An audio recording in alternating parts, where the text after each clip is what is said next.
ಕನಕಪುರ ಕರ್ನಾಟಕ ರಾಜ್ಯ ರೈತ ಸಂಘ ಹಾಗೂ ಹಸಿರು ಸೇನೆಯ ಸಂಸ್ಥಾಪಕ ಅಧ್ಯಕ್ಷರಾದ ಹಸಿರು ನಕ್ಷತ್ರ ಪ್ರೊಫೆಸರ್ ಎಂ.ಡಿ. ನಂಜುಂಡಸ್ವಾಮಿ ರವರ ಜನ್ಮ ದಿನಾಚರಣೆಯನ್ನು ಕನಕಪುರ ತಾಲೂಕು ರೈತ ಸಂಘದ ಕಚೇರಿಯಲ್ಲಿ ಆಚರಿಸಲಾಯಿತು. ಕರ್ನಾಟಕ ರಾಜ್ಯ ರೈತ ಸಂಘ ಹಾಗೂ ಹಸಿರು ಸೇನೆಯ ಜಿಲ್ಲಾ ಕಾರ್ಯದರ್ಶಿ ನಲ್ಲಹಳ್ಳಿ ಶ್ರೀನಿವಾಸ್ ಮಾತನಾಡಿ, ಪ್ರೊಫೆಸರ್ ಎಂ.ಡಿ. ನಂಜುಂಡಸ್ವಾಮಿಯವರು ರೈತ ಸಂಘದ ಹುಟ್ಟಿನ ಜೊತೆಗೆ ರೈತರ ಸ್ವಾಭಿಮಾನವನ್ನು ಮರಳಿಸಿಕೊಟ್ಟರು ಎಂದು ಮಾತನಾಡಿದರು. ಅಸಂಘಟಿತ ರೈತ ಸಮೂಹಕ್ಕೆ ಜ್ಞಾನಧಾರೆಯನ್ನೆರೆದು ಅಂಕಿಅಂಶಗಳನ್ನು ತಿಳಿಸಿಕೊಟ್ಟ ಮಹಾನ್ ಚೇತನ ರೈತ ಈ ದೇಶದ ಮಾಲೀಕ ಎಂಬುದನ್ನು ಇಡೀ ವಿಶ್ವಕ್ಕೆ ತೋರಿಸಿಕೊಟ್ಟರು. ವಿದೇಶದಲ್ಲಿ ವ್ಯಾಸಂಗ ಮಾಡಿ ಕಾನೂನು ಪದವಿಯಲ್ಲಿ ಪರಿಣತಿ ಪಡೆದಿದ್ದರೂ ತನ್ನ ನೆಲದ ಮೇಲಿನ ಮಾತೃಭೂಮಿಯಲ್ಲಿನ ರೈತರ ಮೇಲಿನ ದೌರ್ಜನ್ಯವನ್ನು ನೋಡಿ ಹೋರಾಟಕ್ಕೆ ಮುಂದಾದ ಮಹಾ ತ್ಯಾಗಮಯಿ ಹಾಗೂ ಮಹಾನ್ ಮಾನವತಾವಾದಿ ಎಂದು ತಿಳಿಸಿದರು. ತನ್ನ ಜಮೀನನ್ನು ಬಡಬಗ್ಗರಿಗೆ ದಾನ ಮಾಡಿ ಸಾಮಾನ್ಯರಲ್ಲಿ ಸಾಮಾನ್ಯರಂತೆ ಜೀವನ ಮಾಡುತ್ತಿದ್ದ ಪ್ರೊಫೆಸರ್ ಎಂ.ಡಿ. ನಂಜುಂಡಸ್ವಾಮಿ ರವರು ಒಮ್ಮೆ ಗುಂಡಿಟ್ಟ ಗುಂಡೂರಾವ್ಗೆ ನಮ್ಮ ಮತವಿಲ್ಲ ಎಂದು ನವಲಗುಂದ ನರಗುಂದದ ಗೋಲಿಬಾರ್ನ ಸಂದರ್ಭದಲ್ಲಿ ರೈತ ಪರಿವಾರಕ್ಕೆ ಕರೆ ಕೊಟ್ಟರು. ಆ ಮಹಾಚೇತನದ ಮಾತಿಗೆ ಅಂದಿನ ಗುಂಡೂರಾವ್ ಸರ್ಕಾರ ಮೊದಲ ಬಾರಿಗೆ ಕರ್ನಾಟಕದಲ್ಲಿ ಪತನವಾಯಿತು. 1982ರಲ್ಲಿ ರೈತರಿಗೆ ಭೂತವಾಗಿ ಕಾಡುತ್ತಿದ್ದ ರೈತರ ಮನೆ ಮತ್ತು ಜಮೀನಿನ ಜಪ್ತಿಯನ್ನು ಕಾನೂನಾತ್ಮಕವಾಗಿ ಹೋರಾಟ ನಡೆಸಿ ಜಪ್ತಿ ಚಳುವಳಿಯನ್ನು ನಡೆಸಿ ರೈತರ ಮನೆ ಹೊಲಗಳನ್ನು ಜಪ್ತಿ ಮಾಡದಂತೆ ತಡೆದಂತಹ ಕೀರ್ತಿ ಪ್ರೊಫೆಸರ್ ನಂಜುಂಡಸ್ವಾಮಿ ರವರಿಗೆ ಸಲ್ಲುತ್ತದೆ. ಕನಕಪುರದಲ್ಲಿ ಗ್ರಾನೈಟ್ ಚಳುವಳಿಯನ್ನು ಆರಂಭಿಸಿ ನಮ್ಮ ಸಂಪತ್ತು ನಮಗೆ ಎಂದು ತಿಳಿಸಿ ಸರ್ಕಾರಕ್ಕೆ ವಂಚಿತವಾಗುತ್ತಿದ್ದ ಕೋಟ್ಯಾಂತರ ರೂಪಾಯಿಗಳನ್ನು ಉಳಿಸಿದ್ದರು.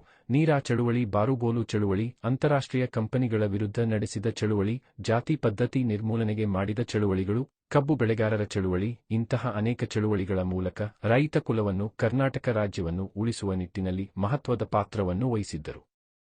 ವಿಶ್ವ ರೈತ ಸಂಚಾಲಕರಾಗಿ ವಿದೇಶದಲ್ಲಿಯೂ ಅನೇಕ ಚಳುವಳಿಗಳನ್ನು ಮಾಡಿದ್ದರು. ರಾಷ್ಟ್ರೀಯ ಬೆಲೆ ಆಯೋಗದ ನಿರ್ಧಾರ ಮಂಡಳಿಯ ಅಧ್ಯಕ್ಷ ಸ್ಥಾನದ ನೇಮಕ ಪತ್ರವನ್ನು ಅಂದಿನ ಸರ್ಕಾರ ನೇಮಕ ಮಾಡಿಕೊಂಡಿತ್ತು. ಆದರೆ ಪ್ರೊಫೆಸರ್ ಎಂ.ಡಿ. ನಂಜುಂಡಸ್ವಾಮಿಯವರು ನಿರಾಕರಿಸಿ ಕಾರ್ಯಕರ್ತರ ಎದುರಿಗೆ ನೇಮಕ ಪತ್ರವನ್ನು ಹರಿದು ನಾನು ಅಧಿಕಾರಕ್ಕೆ ಸೀಮಿತವಲ್ಲ ಎಂದು ತೋರಿಸಿದ ಮಹಾ ತ್ಯಾಗಮೂರ್ತಿ ಅವರು ರೈತರ ಹೃದಯದಲ್ಲಿ ಎಂದೆಂದಿಗೂ ಅಜರಾಮರಾಗಿದ್ದಾರೆ ಎಂದು ತಿಳಿಸಿದರು. ಭಾರತೀಯ ನಾಗರಿಕ ಸಮಾನತಾ ಹೋರಾಟ ಸಮಿತಿಯ ಅಧ್ಯಕ್ಷ ಮಲ್ಲಿಕಾರ್ಜುನ್ ಮಾತನಾಡಿ, ರೈತ ಕುಲದ ಉದ್ಧಾರಕ್ಕೆ ಪ್ರೊಫೆಸರ್ ನಂಜುಂಡಸ್ವಾಮಿಯವರ ಕೊಡುಗೆಗಳು ಅಪಾರವಾದದ್ದು. ರಾಜಕೀಯ ರಂಗದಲ್ಲೂ ಎಂ.ಡಿ. ನಂಜುಂಡಸ್ವಾಮಿಯವರು ವಿಧಾನಸಭಾ ಸದಸ್ಯರಾಗಿದ್ದರು. ಆಡಂಬರದ ಜೀವನಕ್ಕೆ ಮಾರುಹೋಗದೆ ಅತಿ ಹೆಚ್ಚು ರೈತ ಸಮುದಾಯದ ಹಿತೈಷಿಯಾಗಿದ್ದರು. ದಿಟ್ಟ ಮಾತು, ಗಾಂಭೀರ್ಯ ನಡೆಯಿಂದ ಎಂ.ಡಿ. ನಂಜುಂಡಸ್ವಾಮಿಯವರು ರೈತ ಸಂಘಟನೆಯನ್ನು ಪ್ರಾರಂಭಿಸದಿದ್ದರೆ ಇಂದು ರೈತರ ಬದುಕು ಶೋಚನೀಯ ಪರಿಸ್ಥಿತಿಯಲ್ಲಿ ಇರಬೇಕಾಗಿತ್ತು ಎಂದು ತಿಳಿಸಿದರು. ರೈತ ಸಂಘದ ಜಿಲ್ಲಾ ಗೌರವಾಧ್ಯಕ್ಷ ಬಿ.ಸಿ. ನಾರಾಯಣಸ್ವಾಮಿ, ತಾಲೂಕು ಅಧ್ಯಕ್ಷ ಕೆಬ್ಬೆಹಳ್ಳಿ ಶಿವರಾಜು, ತಾಲೂಕು ಕಾರ್ಯದರ್ಶಿ ಕೋಡಿಹಳ್ಳಿ ಶಿವರಾಜು, ಮಲ್ಲಿಕಾ, ನಾಗರಾಜು, ಸಿದ್ದರಾಜು, ಸುರೇಶ್, ಶೋಭಾ, ನವೀನ್, ಭರತ್ ಹಾಗೂ ಹಲವಾರು ರೈತ ಮುಖಂಡರು ಹಾಜರಿದ್ದರು.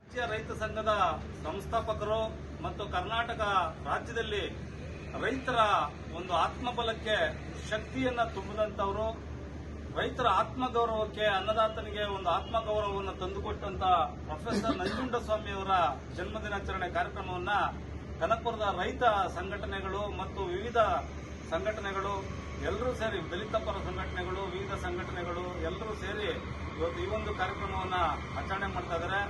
ಈ ಕಾರ್ಯಕ್ರಮವನ್ನ ಉದ್ದೇಶಿಸಿ ರೈತ ನಾಯಕರಾಗಿರ್ತಕ್ಕಂಥ ಶ್ರೀನಿವಾಸ್ ಅವರು ಒಂದೆರಡು ಮಾತಾಡಬೇಕು ಅಂತ ವಿನಂತಿ ಮಾಡ್ತೀನಿ. ಗೌರವಾನ್ವಿತ ನನ್ನೆಲ್ಲ ರೈತ ಬಂಧುಗಳೇ ಹಾಗೂ ನಮ್ಮ ಗುರುಗಳಾದಂತಹ ನಾರಾಯಣಸ್ವಾಮಿಯವರೇ, ಮಾರ್ಗದರ್ಶಕರಾದಂತಹ ರೈತ ಸಂಘದ ಬೆಂಗಾವಲಾಗಿರುವಂತಹ ಮಲ್ಲಿಕಣ್ಣವರೇ, ಸುರೇಶ್ ಅಣ್ಣವರೇ ಹಾಗೂ ಭರತ್ ಅಣ್ಣವರೇ, ಇವತ್ತು ವಿಶೇಷವಾಗಿ ಮೊದಲು ಬಂದಂಥ ನಮ್ಮ ನವೀನ್ ಅಣ್ಣವರೇ, ಶಿವರಾಜ್ ಅಣ್ಣವರೇ, ನವೀನ್ ಅಣ್ಣವರೇ, ಭಾಗಶಃ 1980ರ ದಶಕದಲ್ಲಿ ಪ್ರೊಫೆಸರ್ ನಂಜುಂಡಸ್ವಾಮಿ ಮತ್ತೆ ಎನ್.ಡಿ. ಸುಂದ್ರೇಶ್ ಅಂತ ಎರಡು ರತ್ನಗಳೇನಾದ್ರೂ ರೈತ ಸಮುದಾಯದ ಪರ ಧ್ವನಿ ಎತ್ತಲಿಲ್ಲ ಅಂತಂದಿದ್ರೆ ರೈತ ಸಮುದಾಯ ಇವತ್ತೂ ಕೂಡ ಗೂನು ಬಿದ್ದಂತ ಪರಿಸ್ಥಿತಿಲೇ ಇರಬೇಕು. ಅವತ್ತು 1980ರ ದಶಕದಲ್ಲಿ ನಡೆದಂತಹ ಅವೈಜ್ಞಾನಿಕ ನೀರಾವರಿಯ ಪದ್ಧತಿಯ ವಿರುದ್ಧ ನವಲಗುಂದ ನರಗುಂದದಲ್ಲಿ ನಡೆದಂತ ಗೋಲಿಬಾರನ್ನ ಪ್ರಮುಖವಾದ ಘಟನೆ ಅಂತ ಪರಿಗಣಿಸಿದಂತ ಎನ್.ಡಿ. ಸುಂದ್ರೇಶ್ ಮತ್ತು ಪ್ರೊಫೆಸರ್ ಎಂ.ಡಿ. ನಂಜುಂಡಸ್ವಾಮಿಯವರು 1982ರಲ್ಲಿ ಕರ್ನಾಟಕ ರಾಜ್ಯ ರೈತ ಸಂಘ ಹಾಗೂ ಹಸಿರು ಸೇನೆ ಅಂತೇಳಿ ಒಂದು ರೈತ ಸಮುದಾಯಗಳನ್ನ, ಅಲ್ಲದೇನೆ ದಲಿತ ಸಮುದಾಯಗಳನ್ನ, ಸಾಮಾಜಿಕ ಹೋರಾಟಗಾರರನ್ನ ಇವರೆಲ್ಲರನ್ನು ಒಗ್ಗೂಡಿಸಿಕೊಂಡಂತ ಒಂದು ವೈಚಾರಿಕತೆಯ ನೆಲೆಗಟ್ಟಿನಲ್ಲಿ ಕರ್ನಾಟಕ ರಾಜ್ಯ ರೈತ ಸಂಘ ಹಾಗೂ ಹಸಿರು ಸೇನೆ ಅಂತ ಒಂದು ಸಂಘಟನೆಯನ್ನ ಹುಟ್ಟಾಕಿ ರೈತ ಪರ ಹೋರಾಟನ ಮಾಡ್ಕೊಂತ ಬಂದ ಪೆರಿಯಾರ್ ಸಿದ್ಧಾಂತಗಳನ್ನ ಅಳವಡಿಸಿಕೊಂಡು ಮೌಢ್ಯಾಚರಣೆಗಳ ವಿರುದ್ಧ ಹೋರಾಟ ಮಾಡ್ಕೊಂತ ಬರ್ತಾರೆ. ಮುಂದೆ ಹೋಗ್ತಾ ಹೋಗ್ತಾ ವಿಧವಾ ವಿವಾಹಗಳನ್ನ ಮಾಡಿಸ್ತಾರೆ. ಪ್ರೊಫೆಸರ್ ಎಂ ಡಿ ನಂಜುಂಡಸ್ವಾಮಿ ಅವರು ಸಾಮಾನ್ಯ ಅವರು ಲಂಡನ್ ನಲ್ಲಿ ಓದಿ ಪ್ರೊಫೆಸರ್ ಅಂತ ಹೆಸರು ತಗೊಂಡ್ರು ಕೂಡ ಅಲ್ಲಿ ಲಂಡನ್ ನಲ್ಲಿ ನ್ಯಾಯಾಧೀಶರು ತಪ್ಪು ನ್ಯಾಯನ ಕೊಟ್ಟಂತ ಸಂದರ್ಭದಲ್ಲಿ ಅವ್ರ ವಿರುದ್ಧನೇ ಭಿತ್ತಿ ಪತ್ರಗಳನ್ನ ಎತ್ತು ಬರ್ತಾರೆ. ಮತ್ತೆ ರಾಮಾಯಣದ ಒಂದು ಸಂದರ್ಭನ ವಿಧಾನಸಭೆಯಲ್ಲಿ ಅವರು ಮಾತಾಡಬೇಕಾದ್ರೆ ಅಲ್ಲಿರೋರೆಲ್ಲರೂ ಕೂಡ ರಾಮನ ಬಗ್ಗೆ ಏನೋ ಬೇರೆ ಬೇರೆ ವಿಚಾರಗಳನ್ನ ಚರ್ಚೆ ಮಾಡಿದಾಗ ವಾಲ್ಮೀಕಿ ರಾಮಾಯಣದ ಪ್ರತಿನ ತಗೊಂಡು ಬಂದು, ಹೇ ಮುಟ್ಟಾಳ್ರ, ನೋಡ್ರ ಇಲ್ಲಿ ವಾಲ್ಮೀಕಿ ಬರೆದಿರುವಂತ ರಾಮಾಯಣದ ಪ್ರತಿಗಳನ್ನ ರಾಮನ ಬಗ್ಗೆ ತಿಳ್ಕೊಳ್ರಿ ಅಂತೇಳಿ ಎರ್ತಂತ ಧೈರ್ಯ, ಗಟ್ಟಿ ಧೈರ್ಯವಂತ ನಮ್ಮ ಪ್ರೊಫೆಸರ್ ಎಂ ಡಿ ನಂಜುಂಡಸ್ವಾಮಿ ಅವರು. ಅವ್ರ ಬಗ್ಗೆ ಹೇಳಬೇಕು ಅಂದ್ರೆ ದಿನಗಳೇ ಸಾಲದು. ಅವರ ಜನ್ಮ ದಿನಾಚರಣೆನ ಆಚರಣೆ ಮಾಡ್ತಾ ನಮ್ಮ ಈ ಏನು ವೈಚಾರಿಕತೆ ನೆಲಗಟ್ಟು ನಡೀತಾವೆ ನಮ್ಮ ಸಂಘಟನೆಗಳು, ಅವರೆಲ್ಲ ಅವ್ರ ಮಾರ್ಗದರ್ಶನದಲ್ಲಿ ಹೋಗ್ತಾ ಅವರ ಆಶಯಗಳನ್ನ ಈಡೇರಿಸಬೇಕು ಅನ್ನೋದೇ ನಮ್ಮ ಉದ್ದೇಶ ಆಗಿರ್ತದೆ. ಮುಂದಿನ ದಿನಗಳಲ್ಲಿ ಪ್ರೊಫೆಸರ್ ಎಂ ಡಿ ನಂಜುಂಡಸ್ವಾಮಿ ಅವರು ಹಾಗೂ ಸುಂದರೇಶ್ ರವರು ಇನ್ನಿತರ ಒಳಗೊಂಡಂತ ಲಕ್ಷ್ಮಣ ಸ್ವಾಮಿ, ಚೆಲುವಣ್ಣವರು ಇಂಥವ್ರು ಮತ್ತೆ ರುದ್ರಪ್ಪನವರು ಇಂಥವ್ರು ವೈಚಾರಿಕತೆನೇ ಒಂದು ದಿನ ಒಂದು ಸ್ಟಡಿ ಕ್ಯಾಂಪ್ ನ ಮಾಡೋದ್ರ ಮೂಲಕ ನಮ್ಮ ಹೋರಾಟಗಾರರ ಬಗ್ಗೆ ತಿಳ್ಕೊಳ್ಳೋಣ ಅಂತ ಹೇಳ್ತಾ ನನ್ನ ಮಾತನ್ನು ಮುಗಿಸ್ತೇನೆ. ಅದೇ ರೀತಿಯಾಗಿ ಈ ಕಾರ್ಯಕ್ರಮಕ್ಕೆ ವಿಶೇಷ ಆಹ್ವಾನಿತರಾಗಿ ಬಂದಂತ ನಮ್ಮ ಮಲ್ಲಿಕಣ್ಣವರು ಬೇಗ ಬೇಗ 2 ಮಾತಾಡಿ ಮುಗಿಸ್ಬೇಕು. ಮುಂದೊಂದು ದಿನ ಅವರಿಗೆ ರೈತ ಸಂಘದಲ್ಲಿ ಸಮಗ್ರ ಚರ್ಚೆಗೆ ಅವಕಾಶ ಸಿಗುತ್ತೆ.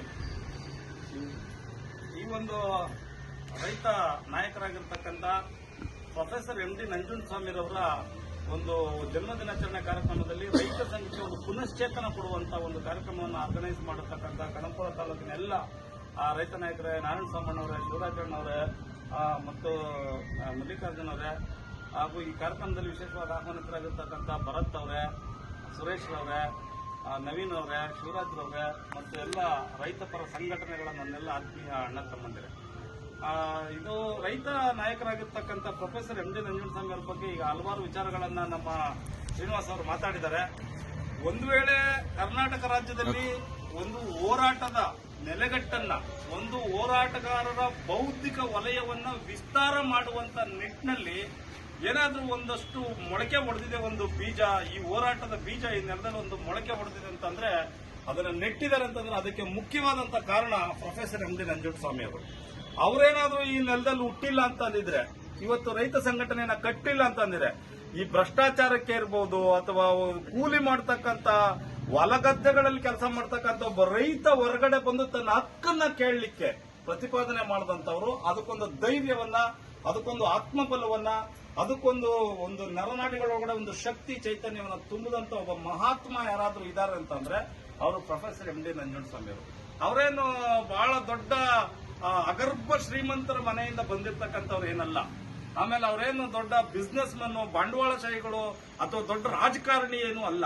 ಆದ್ರೆ ರಾಜಕಾರಣದ ಮಜಲನ್ನ ಚೆನ್ನಾಗಿ ಅರ್ಥ ಮಾಡ್ಕೊಂಡಿದ್ದಂಥವ್ರು, ಭ್ರಷ್ಟಾಚಾರವನ್ನ ಹೇಗೆ ಕೊನೆಗಾಣಿಸಬೇಕು ಅಂತ ಹೇಳಿ ತಿಳ್ಕೊಂಡಿದ್ದಂಥವ್ರು ಮತ್ತು ದುರ್ಬಲ ವರ್ಗದ ಹೊಲ ಗದ್ದೆಗಳಲ್ಲಿ, ತೇವರಿಗಳಲ್ಲಿ ಮತ್ತು ದನಗಳನ್ನ ಮೇಯಿಸ್ತಕ್ಕಂಥ ಒಂದು ಈ ಅಸಂಘಟಿತ ವಲಯವಾಗಿರ್ತಕ್ಕಂಥ ಒಂದು ಕಾರ್ಮಿಕರಾಗಿರ್ತಕ್ಕಂಥ ರೈತರನ್ನ ಯಾವ ರೀತಿ ನಾನು ಸಂಘಟನೆ ಮಾಡಬೇಕು ಅಂತ ಹೇಳಿ ಒಂದು ಹಸಿರು ಸಾಲನ್ನ ಒದ್ದುಕೊಂಡು ಅವರು ಈಚೆ ಬಂದಂತ ಮನುಷ್ಯ. ಆ ಹಸಿರು ಸಾಲಿನಿಂದ ಇಡೀ ಕರ್ನಾಟಕ ರಾಜ್ಯದ ರಾಜಕಾರಣದ ಇಡೀ ವಿಧಾನಸೌಧನೆ ಗಡಗಡಗಡನ್ನು ನಡಗಿಸಿ ಮತ್ತು ಇಡೀ ಹಳ್ಳಿಗಳಲ್ಲಿ ಒಂದು ಆತ್ಮಬಲವನ್ನು ತುಂಬಿದಂತವರು. ಅಂತವರ ಜನ್ಮ ದಿನಾಚರಣೆಯನ್ನ ಇಂಥ ಒಂದು ಕಾರ್ಯಕ್ರಮದಲ್ಲಿ ಸುಂದರವಾದಂತ ಚೊಕ್ಕವಾದಂತ ಕಾರ್ಯಕ್ರಮವನ್ನು ಆರ್ಗನೈಸ್ ಮಾಡಿ ನಡೆಸ್ತಾ ಇರ್ತಕ್ಕಂಥ ನಿಮ್ಗೆಲ್ರಿಗೂ, ರೈತ ಸಂಘಟನೆ ಎಲ್ರಿಗೂ ಕೂಡ ಪ್ರೊಫೆಸರ್ ಎಂ ಡಿ ನಂಜುಂಡಸ್ವಾಮಿ ಅವರು ಒಂದು ಪ್ರೇರಕ ಶಕ್ತಿಯಾಗಿರಲಿ ಅಂತ ಹೇಳಿ ನಾನು ವಿನಂತಿ ಮಾಡಿ ನನ್ನ ಮಾತನ್ನು ಮುಗಿಸ್ತೀನಿ. ಉತ್ತಮ ಸಮಾಜಕ್ಕಾಗಿ ಪ್ರಜಾ ಭಾರತ ನ್ಯೂಸ್ ಚಾನೆಲ್ ಸಬ್ಸ್ಕ್ರೈಬ್ ಮಾಡಿ. ಧನ್ಯವಾದಗಳು.